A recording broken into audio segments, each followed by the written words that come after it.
L'invité politique de Gérard Leclerc sur Radio Classique et Paris Première. David Cormand, vous êtes donc le secrétaire national d'Europe Écologie Les Verts. Vous avez succédé à ce poste à Emmanuelle Cos en février dernier quand elle est devenue ministre. Donc hier, échec de la motion de censure déposée par la droite, mais votée par une partie de la gauche. La loi El Khomri est donc adoptée. Est-ce que vous êtes déçu? C'est un échec pour vous? Oui, je suis déçu, parce que une loi travail était nécessaire dans notre pays, on le voit bien, il y a énormément de chômeurs, et le problème c'est qu'on apporte des réponses dans cette loi travail qui sont quelque part des réponses datées, des réponses du XXe siècle, où il faudrait augmenter la concurrence, baisser le coût du travail, augmenter la précarité des travailleuses et travailleurs, et je pense que c'est une erreur. Il faut se tourner vers une nouvelle façon d'appréhender le travail au XXIe siècle, avec notamment la réduction du temps de travail. Les écologistes, depuis très longtemps, proposent 32 heures, la semaine de 4 jours. Pourquoi ? Parce que la réduction du temps de travail, on l'a subie déjà, sauf qu'aujourd'hui, ça s'appelle le chômage. Et plutôt qu'avoir une réduction du temps de travail subie, il faut passer à une réduction du temps de travail choisie. Donc j'entends bien, vous auriez souhaité une réduction du temps de travail, mais on a vu hier des députés écologistes, pas tous, mais des députés écologistes, voter la motion de censure de la droite qui trouve que le texte, lui, n'allait pas assez loin dans l'autre sens.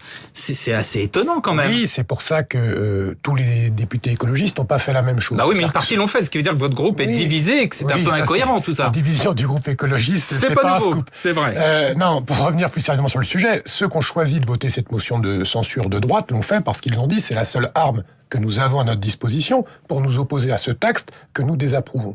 Ceux qui ne l'ont pas fait ont dit attention, il y a une deuxième lecture à l'Assemblée nationale, c'est ce que disait M. Tabar. Et donc à ce moment-là, il sera possible peut-être de faire une motion de censure, non pas avec un argumentaire de droite, mais une motion de censure avec un argumentaire écologiste et de gauche. Hier, on a raté cet objectif de 2 parlementaires. Pour pouvoir déposer une motion de censure, il faut 58 députés, 10% des 577. Ils ont réussi à avoir 56 députés. Donc moi j'ai bon espoir, après les modifications qu'il y aura eu au Sénat, qui va plutôt droitiser ce texte, qu'il y ait ces 58 parlementaires écologistes et de gauche pour une motion de censure en deuxième lecture. Mais justement, est-ce que c'est pas là le problème? Vous avez félicité les 10 députés verts signataires de la motion de censure, qui n'a donc pas pu aller jusqu'au bout, parce qu'il manque effectivement 2 signatures. Clairement, ça veut dire que vous êtes prêt à renverser le gouvernement. Donc vous êtes clairement dans l'opposition. Vous savez, c'est le juge de paix, ça. Quand on... Oui, mais vous avez raison. Ce que je vais vous dire, c'est que dans une démocratie parlementaire, je sais qu'on a un régime très présidentiel, mais on est aussi dans une démocratie parlementaire, il y a une règle simple, c'est que pour pouvoir faire passer une loi, il faut être majoritaire.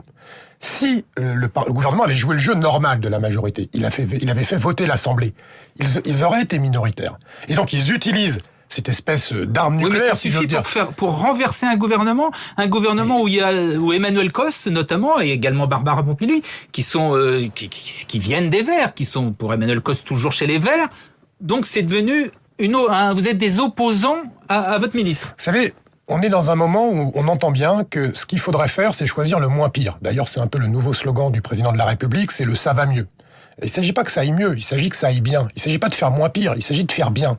Et on est dans une espèce de tenaille politique, et notamment à gauche chez les écologistes, où on nous met en demeure de nous satisfaire de quelque chose qui n'est pas ce dont on rêverait. Vous savez, moi j'ai une conception de la politique, alors peut-être on dira qu'elle est utopique, mais une conception de la politique où il s'agit de changer le monde. Pas accompagner le monde tel qu'il va et qui va mal, le changer vraiment. Et qu'est-ce qui déçoit les Françaises et les Français? Pas seulement les écologistes dans le mandat de M. Hollande, c'est qu'il avait promis le changement. Le changement, c'est maintenant. Et à la place du changement, on a eu l'accompagnement. Et donc moi, je pense que ce renoncement a fait non seulement beaucoup de mal à la gauche, aux écologistes, mais il a fait beaucoup de mal à notre démocratie, à notre pays.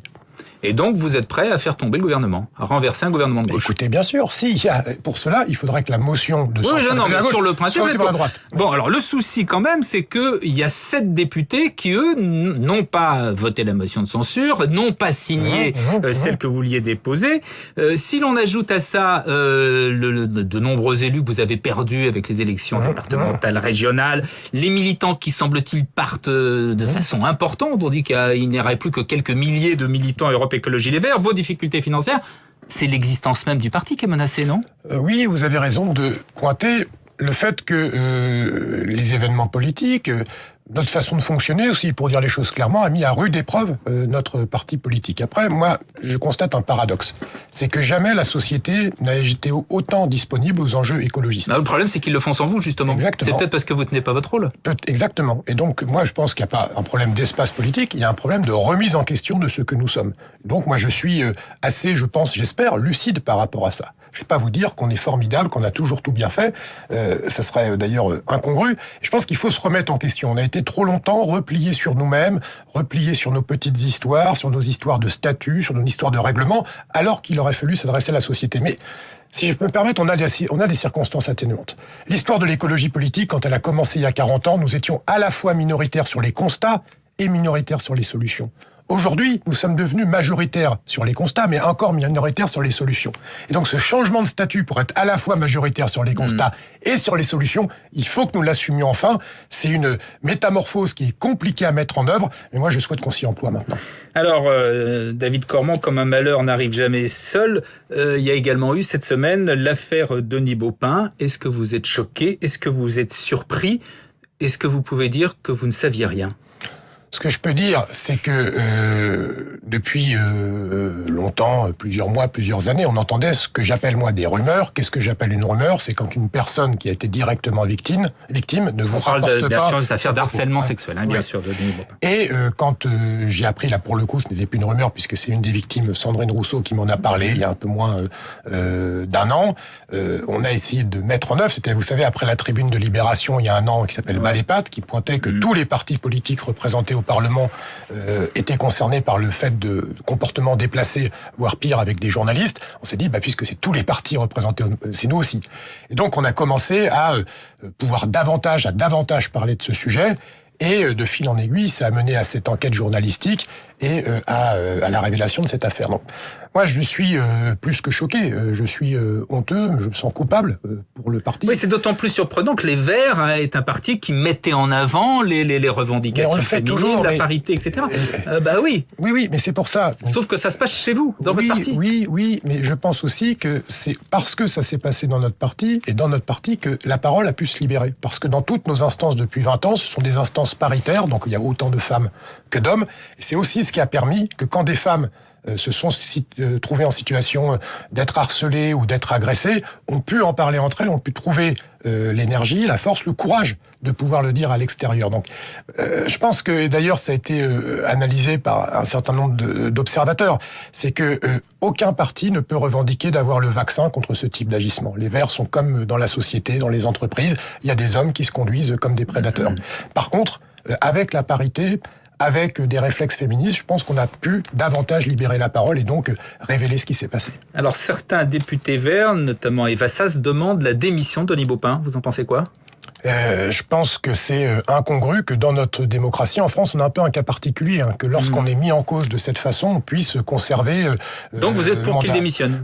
Moi, je pense que ça serait légitime. Après, je connais aussi les principes de notre République et la séparation des pouvoirs. Certes, vous ne pouvez pas l'imposer, mais vous pensez que ce serait une bonne chose. Oui. Et pour le remplacer à la vice-présidence de l'Assemblée, alors là aussi, encore il y a un drame chez les Verts, puisqu'il y avait une candidate, Véronique Massonneau, mais une partie des députés n'en veulent pas. Écoutez, c'est pas un drame, c'est que ce qu'ils sont en train de vivre en ce moment est un moment un peu, j'ai envie de dire, traumatisant, compliqué. Et moi, je comprends le temps médiatique, le temps institutionnel, mais laisser 72 heures ou 4 jours à un groupe qui était déjà divisé avant, de pouvoir se parler et de résoudre ce problème, ça me paraît pas scandaleux. Donc ils vont trouver une solution à cela, mais encore une fois, on mérite d'être accablé sur plein de sujets. Là, laissons un peu de temps aux gens de s'organiser. D'accord. Faut-il un candidat ou une candidate Europe Écologie Les Verts à la présidentielle ?